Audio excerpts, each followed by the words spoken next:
Someday, the things that you currently don't understand will make sense.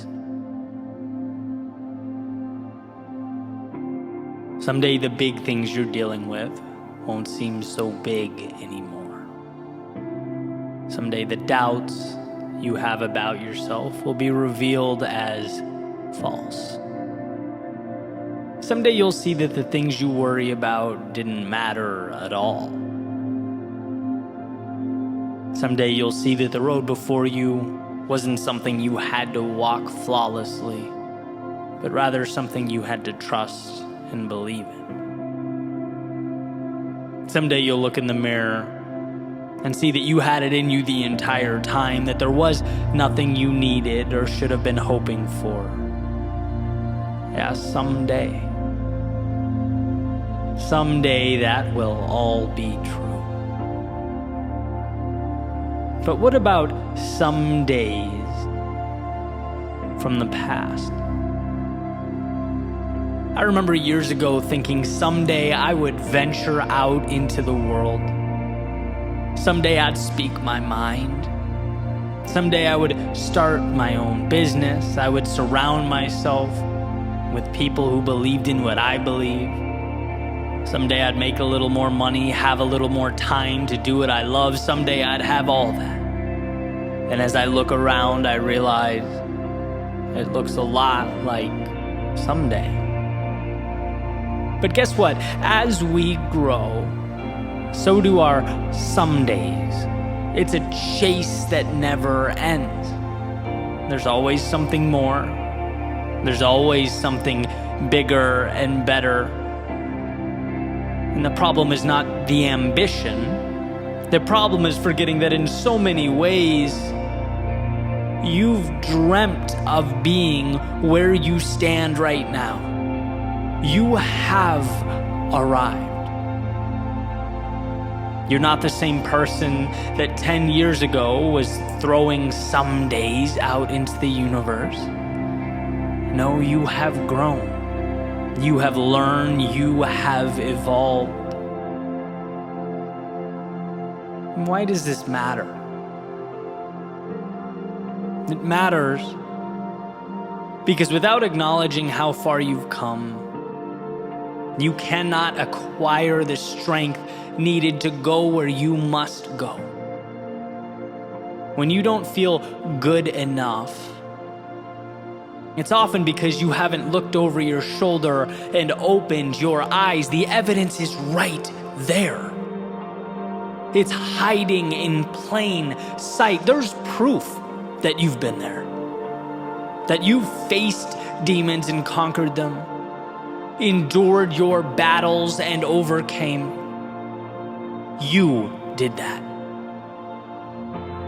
And at one point not that long ago, you couldn't say that you had. You weren't yet that person, but things are different now. What you have today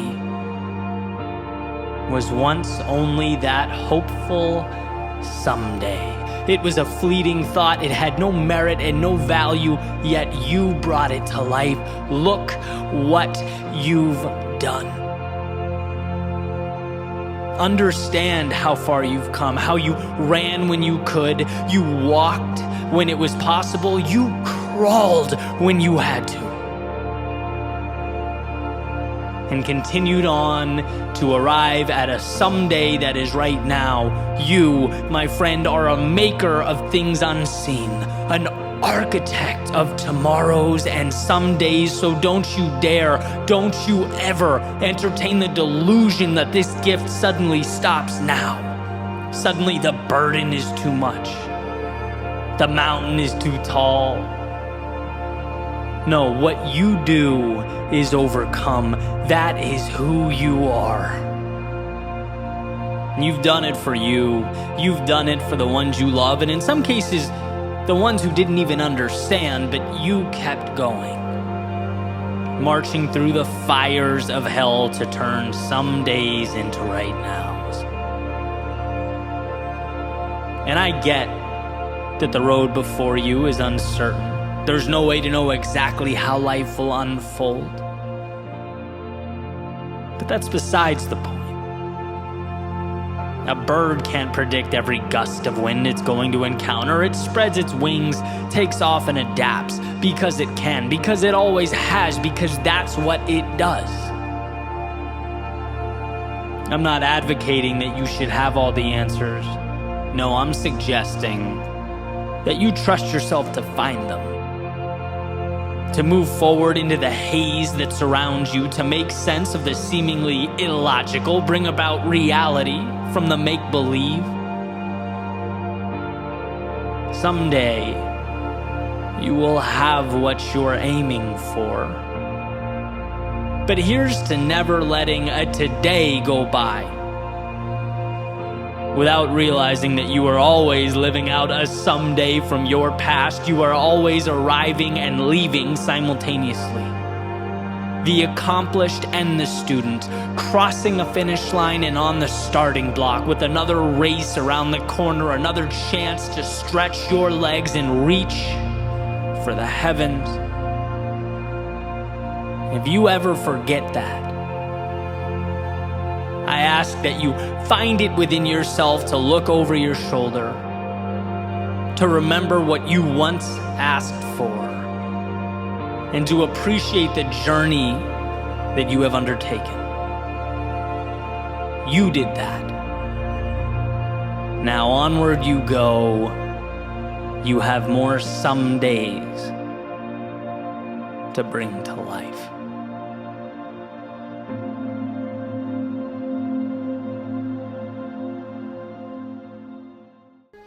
Sometimes moving forward takes courage. Like, a lot of courage. Like, more courage than you even think exists within you. But here's the deal. Courage you have, and you have it in spades. I was recently, after a long networking event, having dinner with my friends Solara and Eli, and both incredibly kind, generous, successful people. And we're kind of catching up as we're eating. And suddenly from across the table, Eli says, "Eddie, I feel called to share this story with you." And, obviously I said, "Please, I'm all ears." And his story started well before he was a mover and shaker in the real estate world, well before he was as confident and polished as he is now. And he talks about his mid-20s being homeless, right? Living in a hammock behind the local convenience store, scraping together quarters for food. And how some days it was incredibly difficult on his pride. Being handed change by passersby. Some of them he knew, were struggling just like he was. And one day, Eli decided, I don't want to do it anymore. The pain was too much, and hope felt like a mirage. And so that night, he planned to take his life. And he said he probably would have had it not been for a call with his sister, who convinced him on the phone to see just one more sunrise. One more sunrise. So he does. The next morning, he wakes up. He's walking through a parking lot. Someone walking by said to a friend, "I love my life." And he said he remembers hearing that and, kind of scoffing and in a mocking manner repeating it back. "Yeah, I love my life." But as he did, he noticed something. As he repeated those words, he felt good. For the first time in a long time. Even if it was only for a few seconds. But sometimes a few seconds is enough, and this time a few seconds was enough. Enough for him to say, one more day.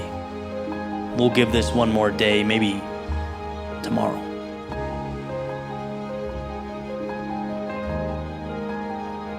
And tomorrow, as the sun came up, turned into one more day, which turned into another day, which turned into weeks, months, and years where he exists today, not only incredibly successful, but a sharer of the message. He had a sign made that said, "I love my life," as a reminder to himself and to help others in the same spot.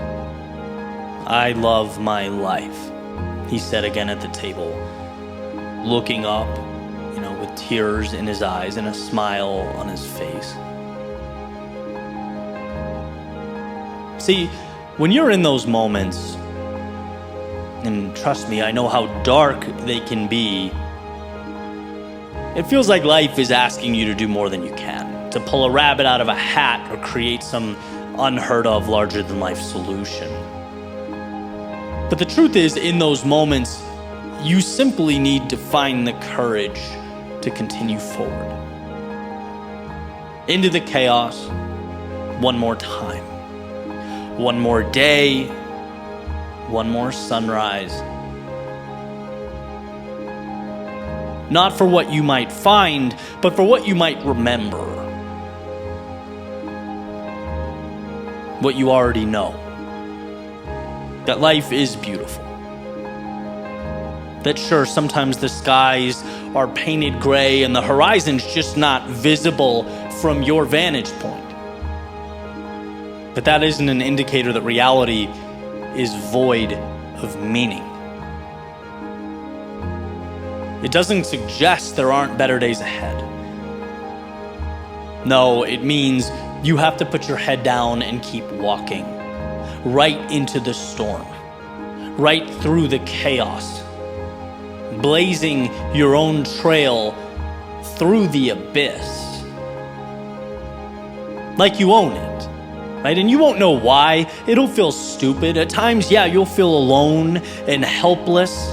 Life will feel desolate. But here's the thing. You can. You are equipped with the courage to count those sunrises. You're armed with the strength to simply walk into the night. Because here's what will happen. There's going to be a point where the rain stops and the sky's clear, where everything opens up. The path will make sense and you'll trust more than ever to walk it. You'll have earned that confidence. You'll have seen firsthand that you are capable of moving mountains. Not by performing miracles, but by placing one foot in front of the other. Sometimes it's that simple. Not easy, but simple. I love my life. Say it. Even when you've forgotten, even when you can't remember why. I love my life. Say it when hope is lost, when the path is unclear, when you look around and wonder if there's anything even worth pursuing. Say it. Because it will take your hand and lead you forward. That's your Super Bowl. Not a miracle, but that step forward. One more sunrise. And if you can do it now, when the walls feel like they're caving in, when the sky feels like it's crashing down, if you find the courage in this moment, you'll begin that journey into the depths of your soul. The ride to what's ahead. The better days assembled just beyond the confines of the present moment. Often courage is required of us when it's most difficult to reach in and find it. But it's there. So take it.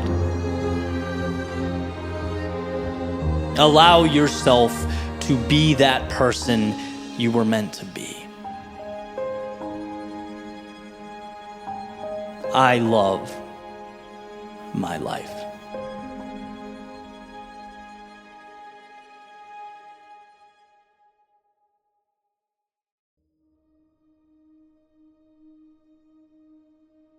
What exactly are you afraid of? What's holding you back? As the giant rock you inhabit spins through the universe, a speck in a galaxy of stars, it's easy to look out and see the vastness of the world around you and forget entirely about the strength that you possess. Forget entirely that the mind's capacity is as infinite as those same stars that surround you. I don't think it's that we definitively choose to sell ourselves short. I think we simply lose sight of the fact that we have a say in the matter to begin with. Our fears keep us wishing. Our insecurities keep us hoping. We stay standing still when we should be moving forward. But truth be told, our pain comes from not doing, but wishing that we did. It's no coincidence that the more we fail, the more we realize life is a game that expands as we push. The power of making mistakes isn't the mistake itself, it's that when we get back up and brush ourselves off, our cognitive mapping of the world changes. We see that we can step out a little further. Our very definition of what's possible expands, and I believe that's what courage is. The willingness to step into that chaos of life, knowing that each time you find the strength to push forward, you are restructuring your reality. The resources are there, the tools are there, the opportunity is there. How crazy is the fact that we just need to convince ourselves that more is worth it? That the difficulty of short-term vulnerability isn't an enemy. It's the very ticket required for admission to the show. And so I ask again, what are you afraid of? Falling? Because you will rise, and you will rise stronger than you ever were. Is it criticism? Because one, people are so focused on their own endeavors that they look up way less than we think they do. And two, other than the small group you surround yourself with, why would you care? Is it pride? Because building things of significance requires starting on the ground floor, and there's no shame but honor in breaking down to build up. And when I look at my life in terms of chapters, right? Childhood, high school, college, 20s, 30s, the things that were my biggest concerns during each chapter are now laughable.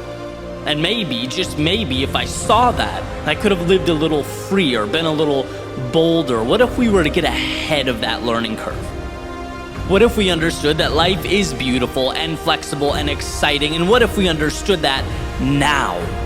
Instead of looking at this chapter 15 years down the road and chuckling to ourselves for not having the courage to have made the leap, taken the chance to have moved out into an unknown. We cannot physically see that which doesn't exist, which is why it's so important that we know we are the architects, that the fear pulsing through our veins is indicating that we are building, that we are choosing to step into a world that will give more if we find the courage to ask. So as this giant rock you inhabit spins through the universe, a speck in a galaxy of stars, perhaps each little light up there exists not to remind you how small you are, but to remind you that those same elements exist within you. To show you that the fire of a million suns sits in your soul, beats in your chest, waits for your signal now. So what are you afraid of?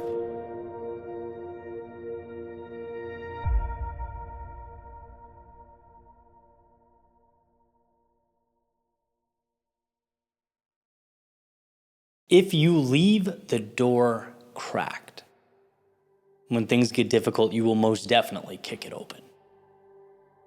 If you have a plan B, when things get too challenging or complex, you'll most definitely abandon plan A. To truly succeed is to cut off the lifelines. It's to commit to the road filled with adversity and struggle and hardship, but that leads to that which is meaningful. Over the weekend, I was invited to join my friend Evan Carmichael at his mastermind to talk a little bit about YouTube and my experience with it, my progression over the years. And it was a blast, incredible group, some amazing conversation. And I want to share a moment in particular that stuck out to me. I was talking about essentially the journey from 0 subscribers to where I am now, some tips, inflection points along the way. And, I pulled up behind me this chart that shows basically 7 years of minimal growth, right? Starting in 2014, going all the way up to 2021, where suddenly you see that flat line spike, right? The channel sort of leaps to the next stratosphere, 4x, then 5x, then 10x, then 20x. After years of consistency, you see this sort of exponential curve. And my point is, I didn't change my craft at all. I was speaking and sharing stories the same way that I always had, right? The way that I loved to do it. What changed was the packaging. It was the titling and the thumbnail images and the branding, stuff that because I enjoyed and was immersed so deeply in the creative process that I kind of ignored, right? All that stuff was an afterthought. Which is funny when you think about it, right? To work so hard on something and then to sort of mail in or not pay attention to the marketing component that opens the door to what you're offering. So that was what would flip the switch. And, I was thinking the group would want to dive fully into it. Okay, Eddie, what were those thumbnail adjustments? What was the titling? What was the branding that you did? But to my surprise, people were far more interested in, Eddie, how the hell did you not quit during 7 years of minimal growth? How'd you do that? Were you tempted to quit? Did it cross your mind? And so I've been thinking more and more about the question. And I think there are a variety of reasons. Didn't really give an in-depth answer at the mastermind. So I'm going to share now and see if I can unpack this a little bit. First and foremost, I genuinely love what I do.